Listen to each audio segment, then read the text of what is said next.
नमस्कार। प्रारब्ध पर आप सभी का स्वागत है। मैं अवनीश, हमारे साथ व्यालोक पाठक जी हैं। व्यालोक पाठक जी को हम चर्चा में ले आए। इससे पहले आज की हमारी ये चर्चा दर्शकों एक बार फिर कलकत्ता की उस बेटी के लिए है, उस बेटी को समर्पित है जिसके लिए न्याय मांगता हुआ पूरा देश इस समय उबाले खा रहा है। भावनाओं का ज्वार है। कहने को राष्ट्रव्यापी डॉक्टरों की हड़ताल चल रही है। 24 घंटे की यह हड़ताल कॉल थी और इस हड़ताल के जरिए संभवतः अब कलकत्ता की बेटी के लिए न्याय मांगने का जो सिलसिला है वो बंगाल से निकलकर पूरे देश में फैल चुका है।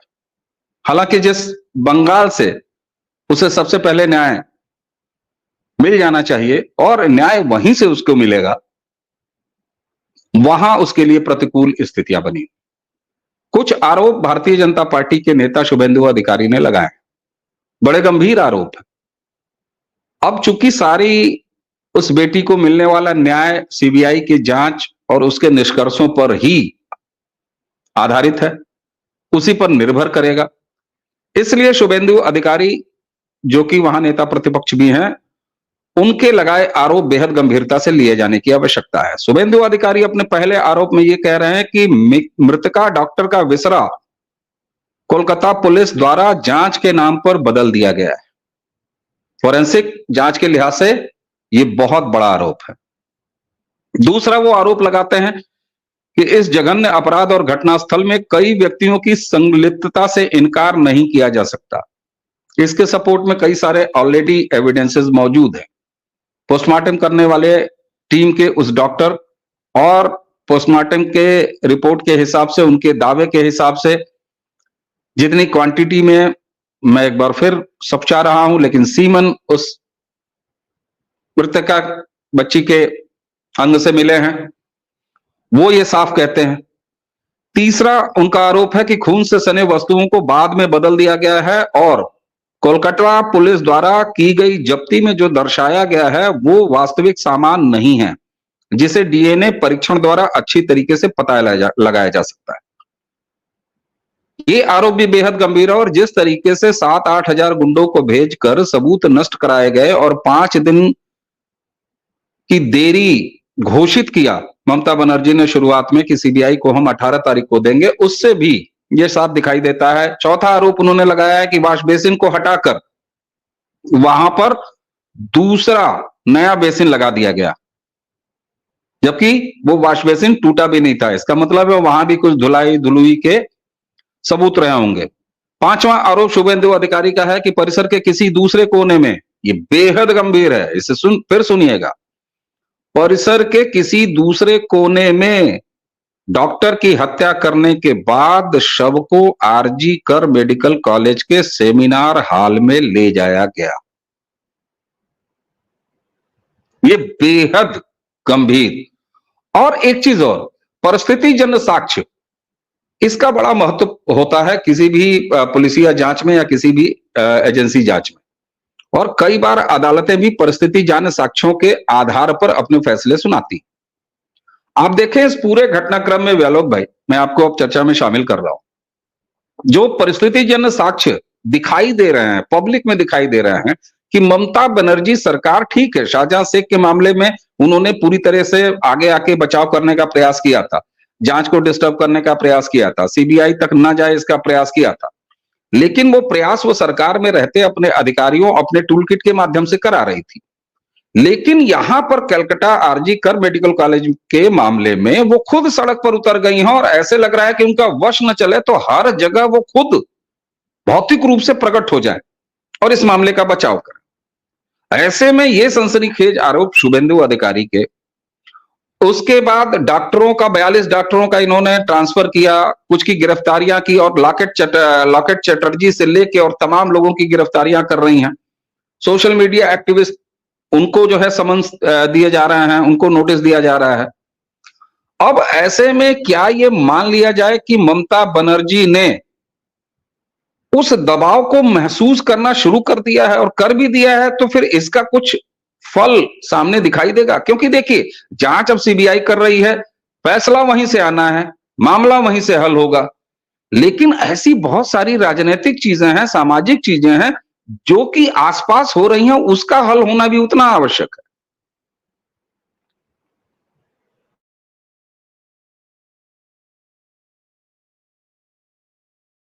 व्यालोक जी, आप म्यूट है। ये मामला इतना बड़ा हो चुका है ऑलरेडी, इसकी ताप ममता बनर्जी को पहुंच रही है और बहुत कायदे से पहुंच रही है। ये बात शुभेंदु अधिकारी ने जो भी बात कही है वह बाकी जनों के लिए जो भी ये सनसनीखेज है ऊपरी स्तर पर और तमाम, लेकिन जो लोग बंगाल का चरित्र जानते हैं और पत्रकारिता में हैं, हमारे आपके लिए ये कहीं से सनसनीखेज नहीं है, क्योंकि हमें ऐसी ही उम्मीद, जब पूरा प्रशासनिक अमला, राज्य का मुख्यमंत्री खुद आरोपियों को, आरोपितों को या फिर दोषियों को कहूं मैं, बचाने के लिए जब सड़क पर उतरे हुए हैं, तो हम और आप बहुत अच्छे और साफ सुथरे माहौल की उम्मीद भी नहीं कर सकते, क्योंकि राज्य की मुख्यमंत्री, जो मुखिया हैं पूरे राज्य को चलाने की, बचाने की, संभालने की, भाई राज्य के मुखिया में या किसी शासक में तीनों गुण तो पाए जाने चाहिए ना, ब्रह्मा विष्णु महेश के। आदर्श तो हमारा यही है कि भाई वो विष्णु की तरह पालनहार हो, ब्रह्मा की तरह सृजनहार हो, और जरूरत पड़े तो पापियों के लिए शिव की तरह संहारक।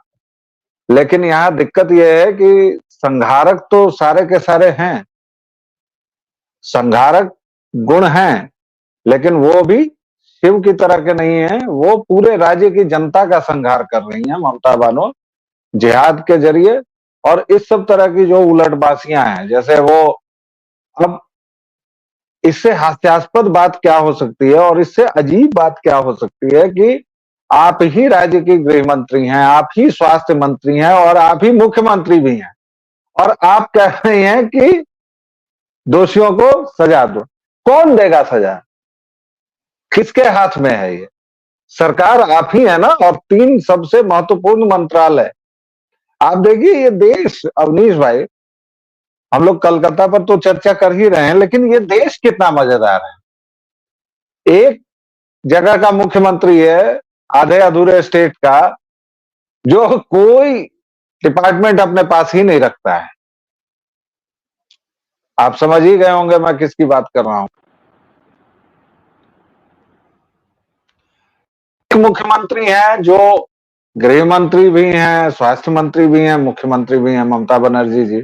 इसके पहले मैंने जाहिर तौर पर केजरीवाल जी की बात की थी। और एक मुख्यमंत्री मेरे यहाँ के हैं, जो जब से मुख्यमंत्री बने हैं बिहार के, तब से उन्होंने गृह मंत्रालय किसी को दिया ही नहीं।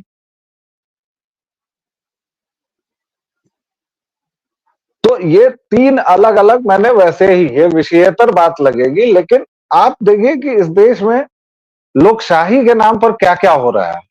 भाई ममता बनर्जी यही कहती है ना कि मैं राज्य की चुनी हुई प्रतिनिधि, यही तो उनका दावा है कि इस आधार पर तुम हमारे साथ कुछ नहीं कर सकते। लेकिन क्या राज्य के चुने हुए प्रतिनिधि को यह अधिकार है कि वह उस राज्य की एक बेटी का बलात्कार होने दे? न सिर्फ बलात्कार, बल्कि उसकी वेदना और पीड़ा की कल्पना मात्र से मैं सिहर जाता हूं कि 6-7 घंटे जब जानवरों ने उसे चींथा होगा और तब उसकी हत्या की होगी, तो उसके ऊपर क्या गुजरी होगी।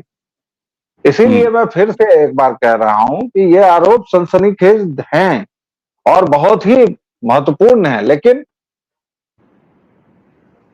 कहीं ना कहीं ये प्रत्याशित थे ममता बानो से कि ऐसा ही कुछ वो करेंगी। और इसीलिए हमारे जैसे लोग बार बार जो कहते हैं कि अब नहीं तो कब, 356 लगाने के लिए इससे आदर्श परिस्थिति क्या होगी? लॉ एंड ऑर्डर कहां है? जब राजधानी कोलकाता में नहीं है, तो फिर बंगाल के दूसरी जगहों पर कैसे होगा? कोलकाता का प्रतिष्ठित एक कॉलेज है, वहां पर आपने वैंडलिज्म किया, वहां पर आपने तोड़फोड़ की, वहां पर आपके गुंडे गए, टीएमसी के गुंडे गए और उन्होंने तोड़फोड़ की, तो फिर लॉ एंड ऑर्डर कहां बचा है? और मैं सुप्रीम कोर्ट से भी जानना चाहता हूं कि वो संज्ञान कब लेगा। मतलब क्या उसे ऐसे 5-6 और मुकदमे चाहिए, तब वो संज्ञान लेगा। हम्म, या वो चाहता है कि पंजाब पूरी तरह, बंगाल पूरी तरह, सॉरी माफ कीजिएगा, बंगाल पूरी तरह कोलैप्स कर जाए, तब वो कुछ हाँ, करेंगे। क्योंकि बंगाल की अभी जो हालत है वो कहीं से भी ऐसी नहीं है, जैसे लग रहा है कि वहां रूल किसी का नहीं है, रूल ऑफ लॉ जिसे कहते हैं ना, वो ठीक, नहीं है, एनार्की है। ठीक। इसलिए अभी 356 नहीं तो कब। बिल्कुल, बिल्कुल। और ये बातें चल रही हैं 356 की जब भी बात चल रही है, 355 की भी बात चल रही है। 355 के बारे में मैं दर्शकों को बता दूं, 356 में क्या होता है कि भाई पूरी की पूरी सरकार वहां की बर्खास्त कर दी जाती है और वहां पर राष्ट्रपति शासन लागू हो जाता है और राज्यपाल वहां के राज्य के मुखिया हो जाते हैं। संविधान में ही एक आर्टिकल है 355। 355 में क्या होता है, मुख्यमंत्री वही रहती हैं, सरकार वही रहती है, कैबिनेट वही रहती है, लेकिन लॉ एंड ऑर्डर जो स्टेट सब्जेक्ट होता है वो सेंटर के पास आ जाता है, यानी पुलिसिंग और गृह मंत्रालय राज्य का, वो केंद्रीय गृह मंत्रालय के अंदर आ जाता है। यहां पर जब आपने सवाल उठाया कि केंद्र क्या कर रहा है, तो उसी में एक अपडेट है, वो अपडेट भी हम बता दें आपको। 17 अगस्त की रात केंद्र सरकार ने एक नया ऑर्डर निकाला है और नया ऑर्डर केवल वेस्ट बंगाल के लिए नहीं है वैलोक जी। ये ऑर्डर ये है कि अब सभी राज्यों को, हालांकि ये परंपरा पहले भी है, लेकिन पहले 24 घंटे में एक बार डीजीपी, हर प्रदेश के डीजीपी कार्यालय को, सेंट्रल होम मिनिस्ट्री को कानून व्यवस्था की एक सिनॉप्सिस, एक रिपोर्ट जो है वो देनी होती थी। लेकिन 17 तारीख की रात में, देर रात में केंद्र सरकार ने एक ऑर्डर निकाला है कि साहब प्रत्येक राज्य को हर 2 घंटे में अपने राज्य के कानून और व्यवस्था की विस्तृत रिपोर्ट ये केंद्रीय गृह मंत्रालय को भेजनी है। सवाल इस ऑर्डर के बाद भी, चाहे वो 355 लगाने का हो, चाहे 356 लगाने का हो, ये दोनों चलते रहेंगे और चलने भी चाहिए निश्चित रूप से। वो भी वेस्ट बंगाल के केस में तब जब वहां की कलकत्ता हाईकोर्ट खुद कह चुकी है, लगातार कह चुकी है कि आपके यहां स्टेट मिशनरी पूरी तरीके से फेल हो गई है, law and order including the intelligence ये भी फेल हो गया है। जी कुछ कह रहे हैं आप? कोलकाता हाई कोर्ट ने केवल एक बात नहीं कही है कि यह शासन फेल हो चुका है, बंगाल में रूल ऑफ लॉ नहीं है, और उसने जंगल राज शब्द इस्तेमाल नहीं किया। वरना कोर्ट की भाषा अगर जो लोग समझते हैं, या जो भी, कोर्ट का थोड़ा सा भी कुछ कहना बहुत कुछ होता है, वो संकेत देता है, और जब तक स्थिति बहुत खराब ना हो कोर्ट कुछ कहता भी नहीं। तो कोर्ट ने अगर कहा है, और कोर्ट जब देख रहा है कि इस तरह की अराजकता हो रही है, तो जाहिर तौर पर वो देख रहा है कि यहां रूल ऑफ लॉ नहीं है, और इसीलिए उसने कहा है, उसने सारी बातें कह दी हैं सिवाय इसके कि जंगल राज है तुम्हारा। ठीक बात है। अब एक चीज बड़ा अजीब सा देखने को मिल रहा है, और ये अजीब सा नहीं, मेरे मुंह से अजीब सा निकल गया, ये बड़ा वेल प्लान्ड तरीका इसके पीछे काम करता हुआ दिखाई दे रहा है। आपने भी ध्यान दिया होगा कि 5 6 दिन बाद अगर कांग्रेस और इकोसिस्टम और इंडी अलायंस के छोटे बड़े जितने भी गिरोह हैं या उन गिरोहों के सरदार हैं, अखिलेश यादव इधर यूपी में, तेजस्वी उधर बिहार में, तो कोई उधर महाराष्ट्र में, तो कोई हरियाणा में, कोई पंजाब में, ये सारे अगर थोड़ा बहुत बोलना भी शुरू किए हैं, क्योंकि स्थिति डॉक्टरों की हड़ताल के बाद स्थितियां बेहद खराब है। आप समझे, दिल्ली सहित पूरे स्टेट में, पूरे देश में ओपीडी एपीडी सेवाएं पूरी तरीके से बाधित है साहब। 250 से 300 अकेले दिल्ली में ऑपरेशंस नहीं हो रहे हैं, सर्जरी 6 दिन में लगभग 6 लाख से ज्यादा मरीज अकेले दिल्ली में अपना इलाज नहीं करा पाए। तो ऐसे में अब जब थोड़ा बहुत मुंह खुल भी रहा है, तो आपने नोटिस किया होगा अब इस तरह का विमर्श खड़ा करने का प्रयास किया जा रहा है कि साहब बेटियां पूरे भारत में सुरक्षित नहीं है। ये खेल, और अब तो मुझे लग रहा है कि कल तक जो मैं शिकायत कर रहा था कि वो बड़ी वाली जो है पृथ्वी के गोल, पृथ्वी के आकार की टिकुली साट के, इतनी बड़ी बिंदी साट के और मोटा मोटा मोमबत्ता लेके हाथ में, और उनके पीछे वो कुछ स्त्रियां टाइप के आपके पुराने यूनिवर्सिटी के वो जो है टेढ़ा मेढ़ा कुर्ता पहन के और ऐसे कमर करके और हाथ में डफली लेके हमें चाहिए आजादी छाप जो है, ये गिटार और सितार लेके जो निकलते थे और लड़कियों के लिए और न्याय मांगते थे, अब ये भी प्रकट हो जाएंगे और कहेंगे साहब पूरा भारत लड़कियों के लिए असुरक्षित है। तो ये 5-7 दिन बाद जो सन्निपात उतरा है इनका, क्या ये डेलिब्रेट अटेम्प्ट नहीं है कि अब पूरे भारत को बदनाम करने का प्रयास करो?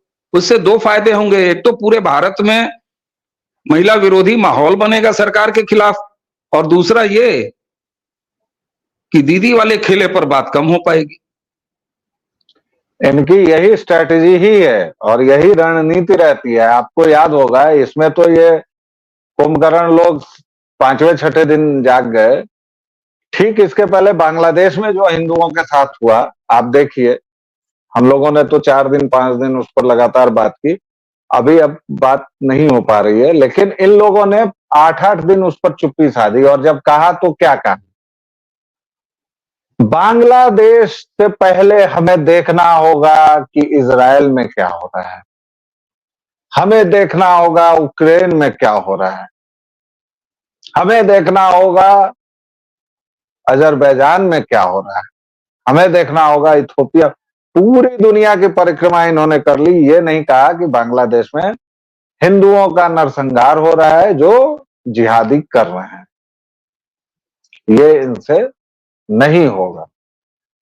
और इसीलिए मैं कह रहा हूं कि इस बार भी ये जागे हैं तो कोलकाता में हो रहा है, लेकिन, और ये जो लेकिन है ना सर, ये इनका ट्रैप।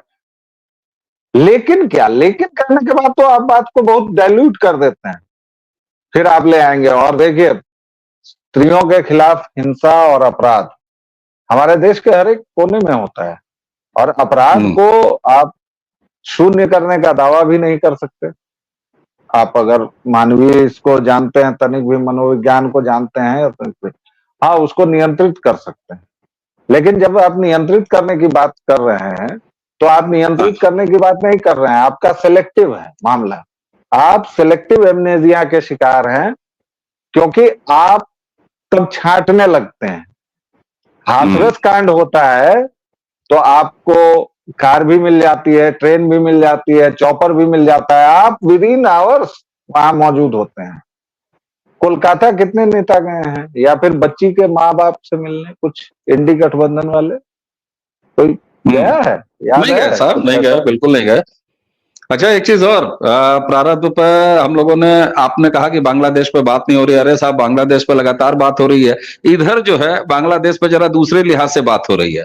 बात बांग्लादेश के जरिए ही हो रही है। बांग्लादेश के उसी ब्लिट्ज वीकली में छपी रिपोर्ट के आधार पर हो रही है। जब तारिक के साथ लंदन में राहुल गांधी की कथित मुलाकात की बात जो आई थी शेख हसीना की, जो खालिदा जिया की, सॉरी खालिदा जिया की के बेटे, जो कि जिसका कि अलकायदा से भी संबंध है और तख्ता पलट का मुख्य जिम्मेदार माना जा रहा है उसको जमात इस्लामी के साथ, तो वो हम लोगों ने बात किया।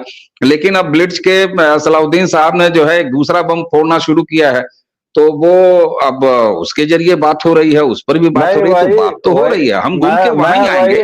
मैं एक चीज बहलूद भाई, एक छोटी सी चीज, फिर उसके बाद मैं अंतिम कमेंट के लिए आप ही को दे रहा हूं माइक। साहब ये बताइए, जो राहुल गांधी इंडी अलायंस के सबसे बड़े सरगना,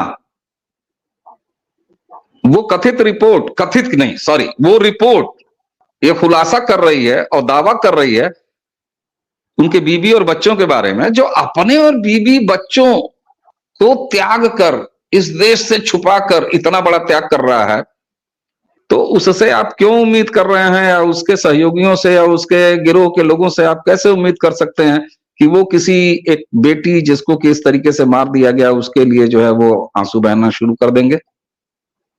दो चीजें हैं। एक तो जो हम लोगों ने चर्चा की, मैंने उस समय भी कहा था कि हम ही लोग चर्चा कर रहे हैं, वरना ये लोग जो हैं ये किस तरह लीपापोती करते हैं, वो बाइनरी मैंने दिखाई थी कि उस समय कैसे कि 8 दिन बाद जगे टोटी चोर, और उन्होंने 1.5 बीघे का जो पोस्ट लिखा, उसमें क्या लिखा था आपको समझ आया हो तो आया हो, आपके करीब रहते हैं लखनऊ, मेरे समझ बड़ी में तो कोशिश नहीं किया, आया, वो समझ में नहीं आया। मैं तो उस साहित्यकार को खोज क्योंकि रहा हूँ वो जिसने वो लिखा था पोस्ट। क्योंकि वो साहित्य जिसने भी रचा वो किस पर कहना चाह रहे थे, क्या बात कहना चाह रहे थे, ये केवल टोटी चोर साहब जानेंगे। और विश्वधर राहुल ने तो शायद एक पंक्ति भी नहीं लिखी, या लिखी है तो कुछ ऐसे ही लिखी।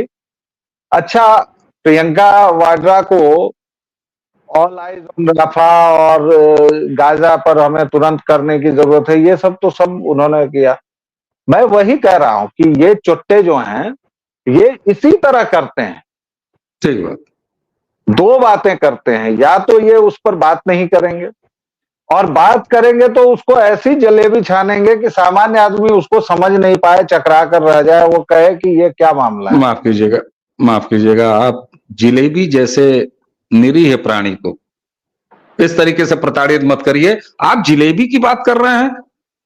अखिलेश यादव की उस एक्स पोस्ट के बाद मुझसे आधा दर्जन इमरतियां मिलने आई और उन्होंने कहा, प्रभु ये जो एक्स पोस्ट पे ये ज्ञान छांटा गया है, ये तो मैं भी नहीं समझ पा रही हूं इमरती होते हुए भी कि ये क्या लिखा है। तो ये बात तो बेमानी है साहब। बिल्कुल वही बात है। तो हम लोगों ने बात भी की, लेकिन ये लोग बात भी नहीं करेंगे, और इनसे मुझे कोई उम्मीद नहीं है। मुझे इनसे उम्मीद है कि ये वोटों के गिद्ध, ये लाशों को चीथने वाले गिद्ध, ये मौत के सौदागर, इनकी मम्मी ने कहा था किसी राजनेता को, हमारे देश के प्रधानमंत्री को, लेकिन जनता इनकी असलियत जानती है कि मौत का सौदागर कौन है। तो वही और आप तो अंतिम मौत का वाक्य यही सौदागर है। इनको कह रहे हैं साहब। इनके पास तो मौत के बड़े सौदागरों से लेके मौतों को रेड़ी और ठेलों पर चिंदी चिंदी करके बेचने वाले उन सब छोटे के साथ फेरी संबंध है। वाले तक उपलब्ध हैं, फेरी वाले भी मौजूद हैं। आप इन्हें लगातार देख पा रहे होंगे दर्शकों, ये आप तक छोड़े जा रहे हैं। कलकत्ता के उस घृणित घटना पर हम लगातार बात कर रहे हैं, लगातार बात करते रहेंगे। हमारे पास जो कुछ भी अपडेट अभी तक था वो हमने आपके संज्ञान में रखा। इन बेशर्मों की चुप्पियां आपके पास रखी, और बेशर्म ममता बनर्जी, जी हां, अगर इसकी कोई क्लिपिंग बना के भेजना चाहे तो मुझे कोई परवाह नहीं है, भेज दे, पूरा वीडियो भी उठा के भेज दे। बेशर्म ममता बनर्जी कम से कम खुद को महिला कहने का अधिकार खो चुकी है, और अगर वो खुद को महिला कहे तो इससे बड़ा अपराध कोई नहीं हो सकता है एक महिला द्वारा। और मुझे नहीं लगता कि उस बेशर्म को खुद को महिला कहना चाहिए। मुख्यमंत्री तो खैर एक से एक डिक्टेटर रहे हैं साहब, कुर्सी संभालते रहते हैं। सवाल 356 पर लगातार उठेगा, सवाल 355 पर भी लगातार उठेगा। आप हर 2 घंटे में रिपोर्ट ले रहे हैं, आपके पास राज्यपाल की रिपोर्ट है साहब, यहां सब कुछ खत्म है। आपके पास कलकत्ता हाई कोर्ट का कमेंट है साहब कि यहां सब कुछ खत्म हो गया है। इसलिए सवाल तो दिल्ली की तरफ भी रहेगा। हम कलकत्ता की तरफ मुंह अगर करेंगे तो उंगली दिल्ली की तरफ भी उठाएंगे, क्योंकि ये देश की बेटी का सवाल है, हमारी आपकी बेटी का सवाल है।